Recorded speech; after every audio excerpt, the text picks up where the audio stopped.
Eu me chamo Ariel Oliveira Santos, sou aluno do componente MATEA 38, projeto de circuitos lógicos, ministrado pelo professor Luciano Rebouças, e esta é a apresentação do meu computador simulado.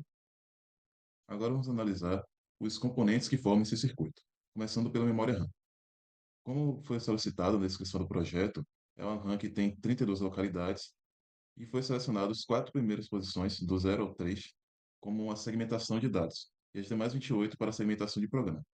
Ela é controlada por quatro entradas: o main end, que é o endereço da memória e que vai permitir a interação dessa, no caso, das localidades da RAM, o clock, obviamente, funcionando na subida, o str, que está diretamente ligado ao decodificador de instruções e à tabela do assembly que foi dada também na descrição do projeto, que permite que, quando estiver ativa, o valor dado por main put seja escrito na posição informada pelo main end. E a saída vai ser para o main output, tanto como dado quanto como instrução. Para iterar essa RAM, temos o contador de programa.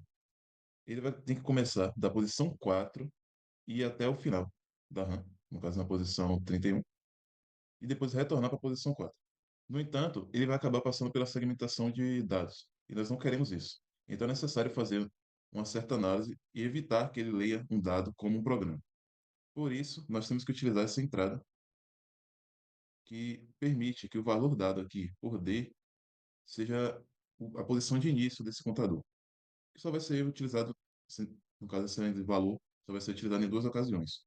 Quando ele estiver, de fato, na segmentação de dados, ou seja, quando o valor dado pelo contador for menor do que a posição 4, ou seja, segmentação de dados, tem que se ativar a entrada do 4 como a posição de início do contador.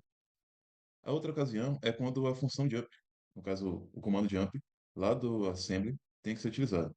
Então, no momento que ele estiver ativo e que o RA também estiver como verdadeiro, ele não pode permitir que esse 4 passe. Então, isso aqui vai ficar falso.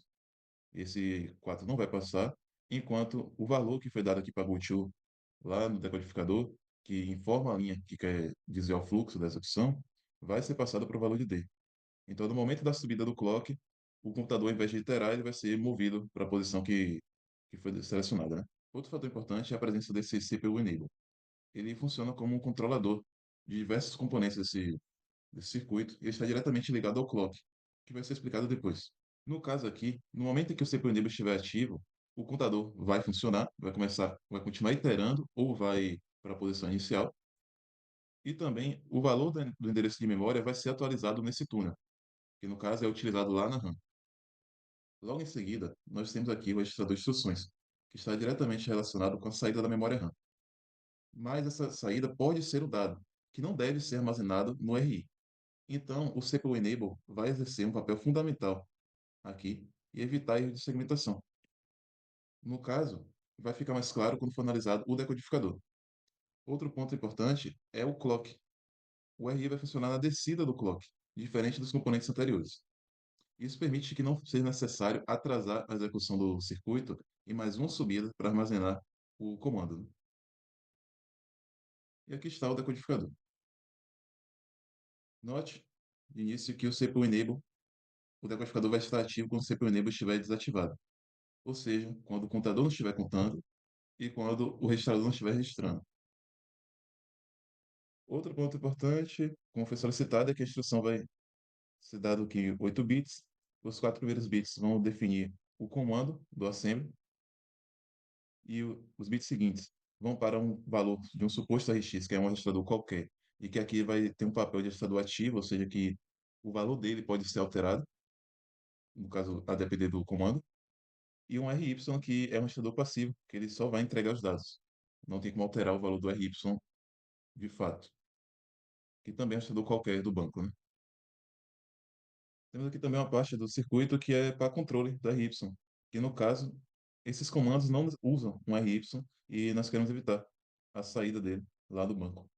Bom, então aqui nós temos o circuito que está ligado ao decodificador e que trabalha com a memória.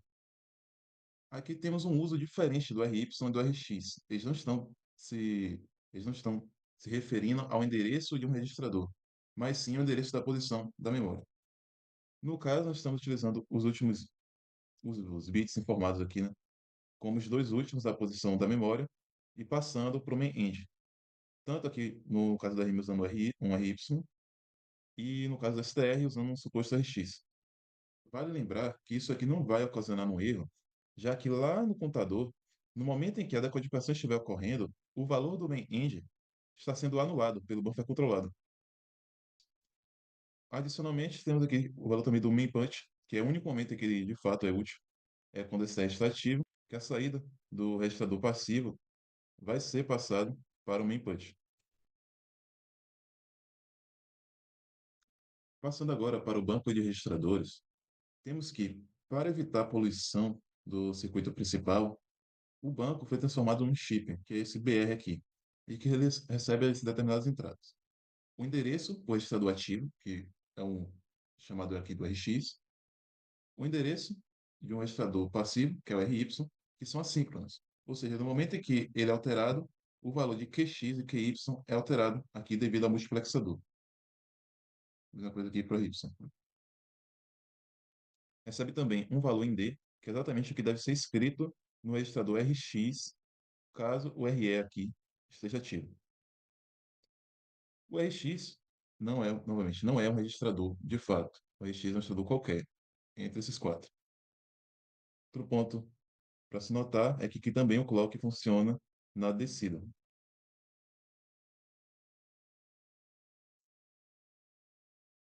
Temos então o último registrador, que é o acumulador. Ele está relacionado com a unidade lógica aritmética, que recebe os valores de QY e QX e um túnel OP que vem lá do decodificador de instruções, que vai ser explicado mais à frente. Ele define qual é a operação que vai ser realizada lá dentro da aula. E a sua saída assíncrona vem aqui para o RA. A grande questão é que o valor de RA não deve ser sobrescrito a todo momento, somente com determinados comandos. Então é necessário também ter um enable aqui, que tem que ser verdadeiro no momento em que uma operação matemática for selecionada. Só que para evitar a poluição do circuito principal, foi decidido que, quando uma dessas operações, dessas instruções aqui, que não são matemáticas, ficar ativa, o RA enable tem que cair. Só que, no momento em que a decodificação não está acontecendo, ou seja, o CPU enable é verdadeiro, todas aqui também estão desativadas. Então, o RA enable vai ficar ativado. E para evitar que algum erro aconteça e que o valor de RA seja perdido, aqui é necessário usar uma porta IND, para que ele ocorra somente no momento que a decodificação estiver sendo executada. E novamente temos aqui um clock funcionando na descida. Dentro da ULA, nós temos alguns circuitos funcionando separadamente. Primeiramente, um somador, que é muito semelhante ao subtrator e ao multiplicador. Ele apenas utiliza o componente dado pelo logsim e passa o resultado para um túnel, né? O circuito também é comparador, que também utiliza o componente dado pelo logsim, mas precisa de algumas operações. Primeiramente, é que essa saída é em 1 bit, então é necessário convertê-la para 8 bits, e também a saída de maior igual e menor igual. E temos também aqui o multiplexador para selecionar a saída que é desejada, né? E aqui é a utilização da entrada OP. Pronto. Agora deixa eu entender como é que esses componentes funcionam em conjunto. E para isso nós precisamos desse CPU enable. Ele é um valor que está diretamente ligado ao clock, como foi dito anteriormente, só que foi notado um padrão de que não é, no caso, o inverso do clock, mas no momento em que o clock descer, por exemplo, aqui, o valor do enable tem que ser invertido.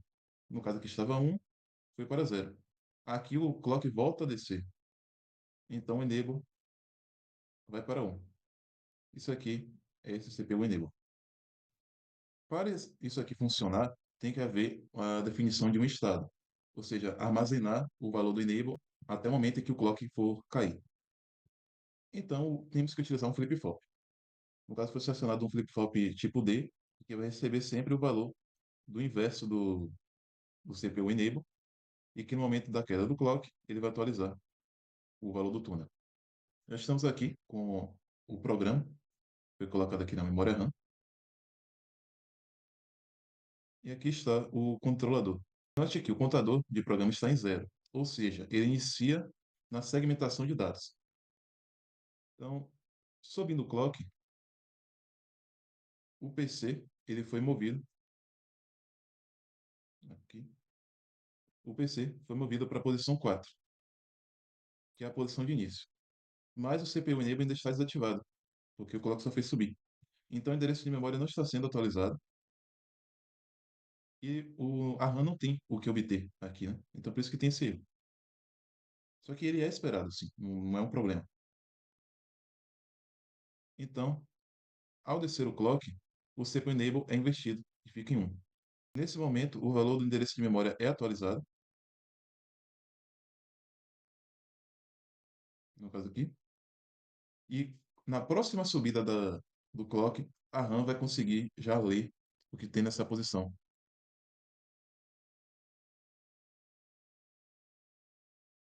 Bom, o clock subiu novamente, o contador passou para a próxima posição e a RAM pegou o valor que estava aqui nessa posição anterior. Esse valor foi passado para o RI, só que ainda não foi armazenado, porque o RI vai funcionar na descida desse clock. Ao descer o clock, o CPU Enable é desativado, então o valor do endereço de memória foi cortado.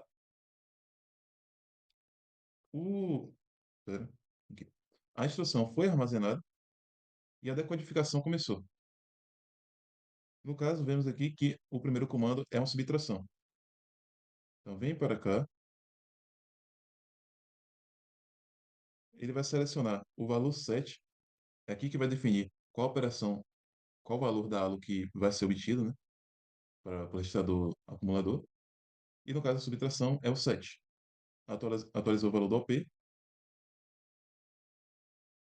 Note que como foi um comando matemático, o valor do RA enable está ativado. Note que o clock está baixo. Então o que vai acontecer é que esse clock vai ter que subir e apenas na descida do clock é que o valor desse RA vai ser atualizado.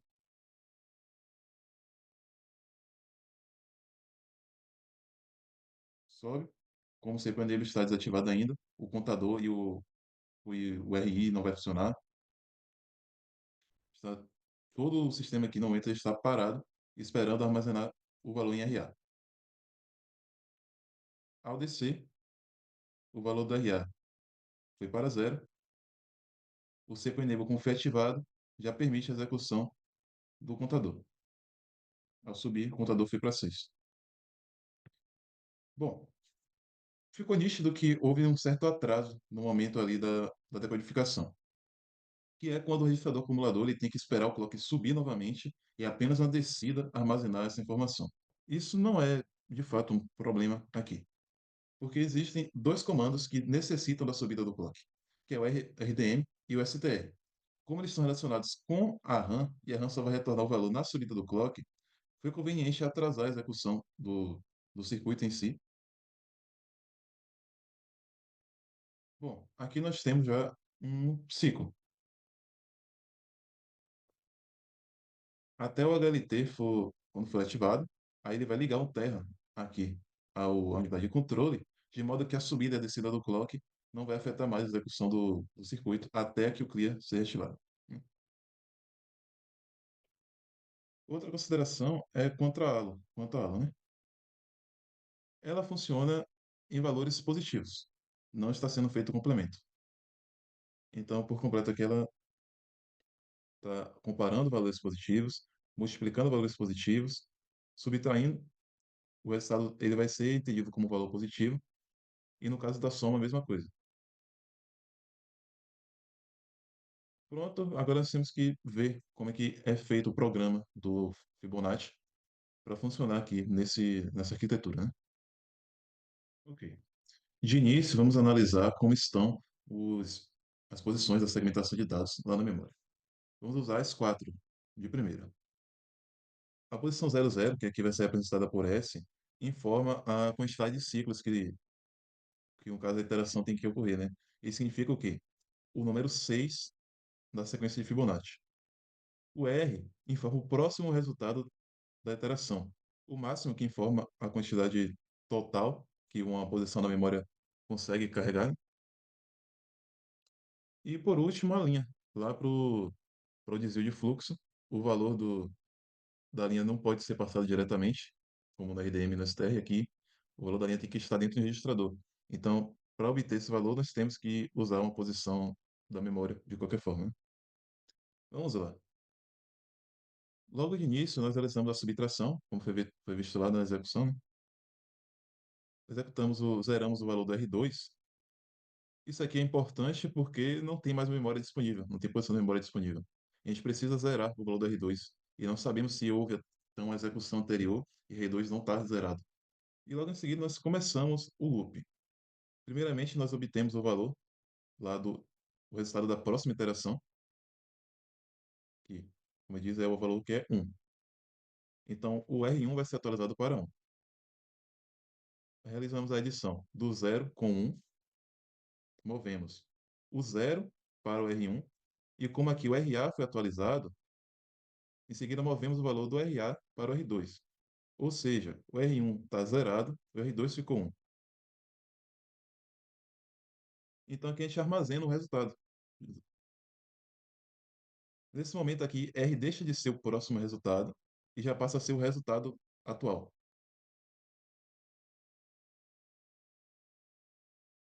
Bom, a próxima etapa é saber se, quando ocorrer uma próxima iteração, se vai ser permitido continuar a execução do código, se ele não vai ultrapassar o 255.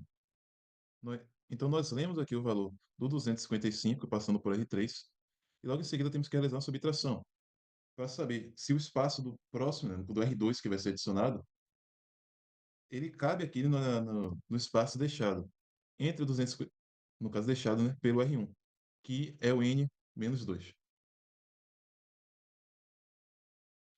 O resultado dessa subtração vai ser atualizado no R3, que agora o 255 não é mais útil, e vai saber aqui justamente se na primeira iteração o 1 ele é menor ou igual que o 255, também na primeira iteração, porque o R1 aqui está zerado. Nós guardamos o resultado dessa comparação em R3, já que ele também já não é mais útil aqui, né? O próximo caso é ver se vai continuar havendo iterações. Para isso, nós pegamos o valor da iteração, o índice, né, em S, e atualizamos o valor em R0. Caso isso aqui seja verdadeiro, esse R3 aqui acabe, essa comparação que seja verdadeira, o R3 vai estar em 1, nós vamos subtrair o valor do R0.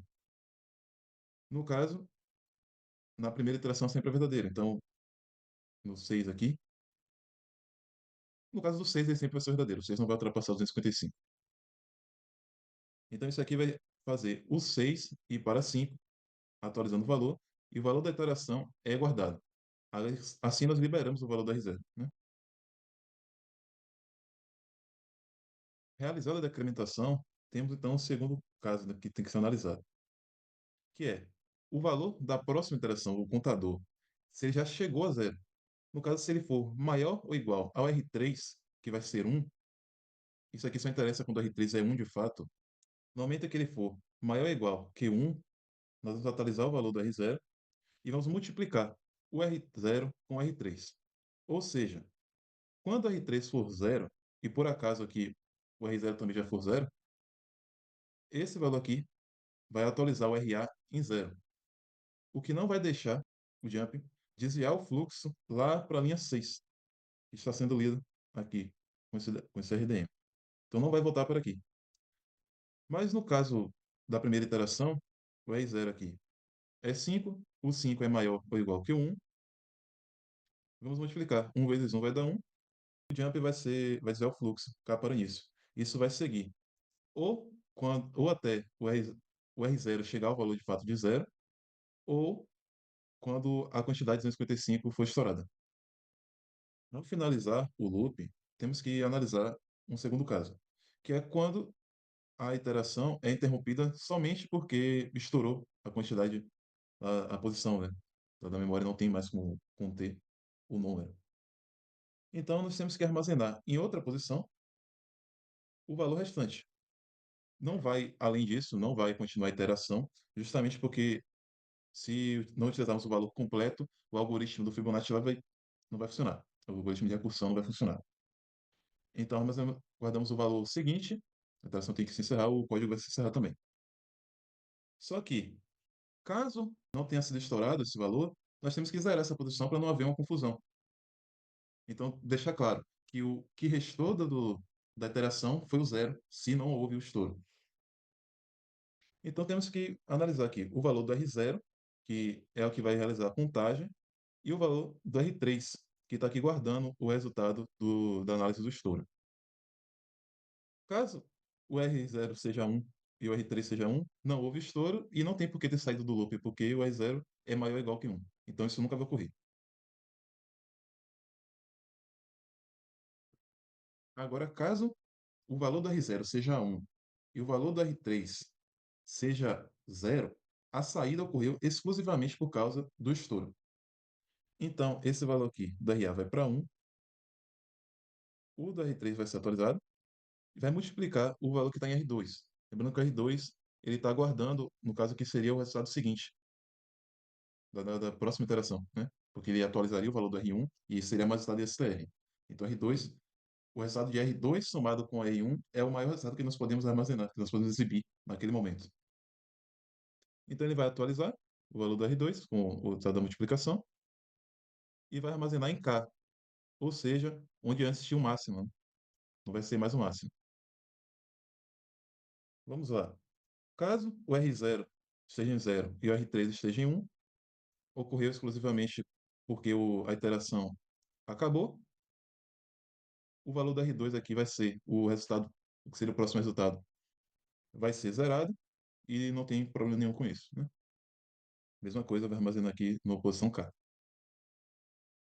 Desse modo, ao finalizar a execução aqui com a VLT, temos que a posição 01 e a posição 10 somadas vão formar o resultado do algoritmo. O programa, já escrito aqui na memória RAM, notando aqui que primeira posição, está informando a quantidade de ciclos, a posição seguinte, o próximo resultado, o FF aqui que é o máximo, e a última aqui, a posição da memória em que o fluxo vai ser desviado.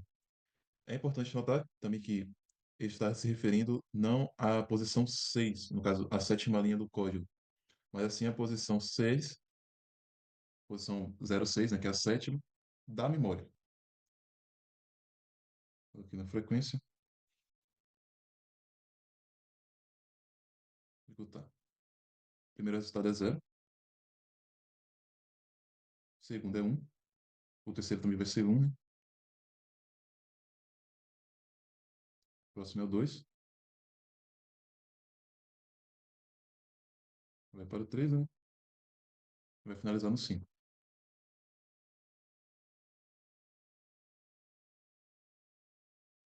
Pronto. O que ocorreu aqui? O resultado do Fibonacci foi o 5, somado aqui com esse 00, porque não houve estouro, então esse valor aqui pode ser anulado. Bom, o HLT foi ativado, o Terraform foi ativado aqui e o clock não funciona, não vai afetar mais a execução do circuito.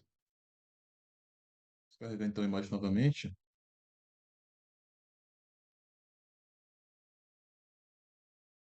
Aqui. Dá um clear. Vamos agora analisar ele com um número que ultrapasse, né, a posição. 200, ultrapasse o limite de 255, né? Coloquei aqui numa frequência de pulso maior para não demorar, né? Aqui tá e executar.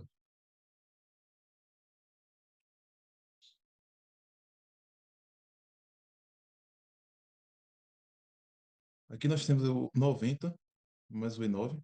Vamos colocar aqui na calculadora, né, para somar. Mais rápido.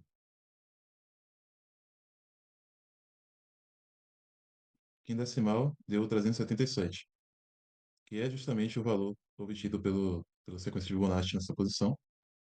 e que ultrapassa 255. Uma consideração interessante aqui é caso o valor inicial do número de ciclos seja superior ao 14, ele vai acabar dando o mesmo resultado aqui. A única alteração vai ser justamente o aumento dos ciclos restantes. Então, em vez de ser 2, vai ser 3, 4 e assim por diante, até conseguir ocupar 255, que aí não tem como representar o número de ciclos superior a isso. Mas o resultado máximo aqui é esses dois. São esses dois que é o 377.